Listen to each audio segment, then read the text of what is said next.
महाभारत रामायण के जितना लोकप्रिय नहीं है, सबसे ज्यादा दोनों में लोकप्रिय कौन है? ये ध्यान दीजिए, सबसे ज्यादा लोकप्रिय है रामायण।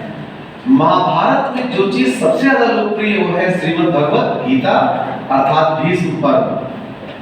आई बात समझ में? खूब अच्छे समझ। महाभारत भारत का विशालतम महाकाव्य है।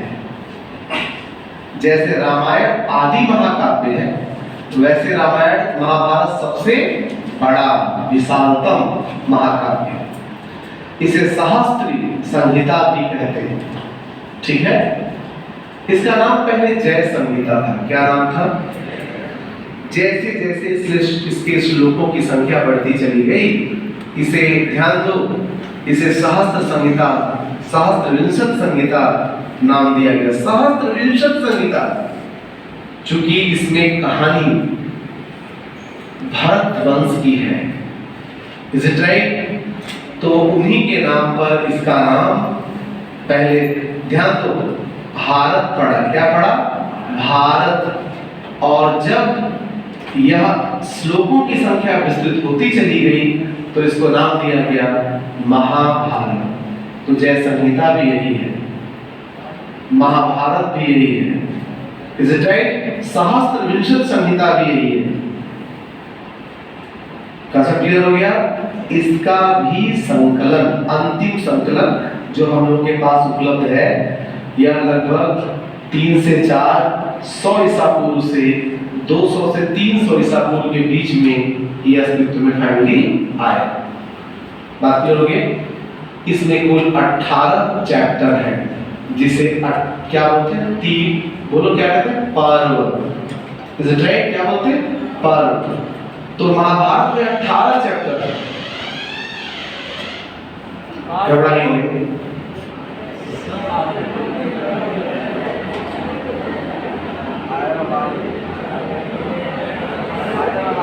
महाभारत में कुल 18 पर्व हैं। ठीक है, इन 18 पर्वों में सबसे महत्वपूर्ण पर्व भीष्म पर्व है। कौन सा पर्व है?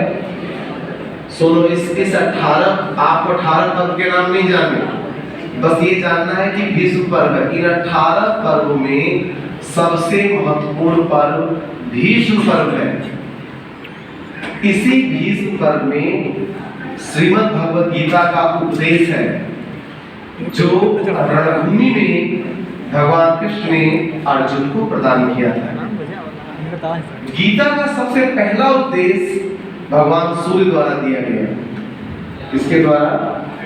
Is it right? इस सारी बातों का फिर किसने किसको इसका उपदेश दिया? और कृष्ण ने अर्जुन को उपदेश दिया। इस सारी बातों का वर्णन। ठीक है, तो गीता का ध्यान दीजिएगा, श्रीमद् भगवत गीता का उपदेश रणभूमि में भगवान कृष्ण ने अर्जुन को दिया। किसको दिया? अर्जुन को दिया। जब अर्जुन किम कर्तव्य विमूढ़ हो गए, क्या हो गए? एक बात हमेशा ध्यान देना, जब अपने पास किसी के पास ज्यादा ज्ञान हो ना, तो उसे और शालीन होना चाहिए।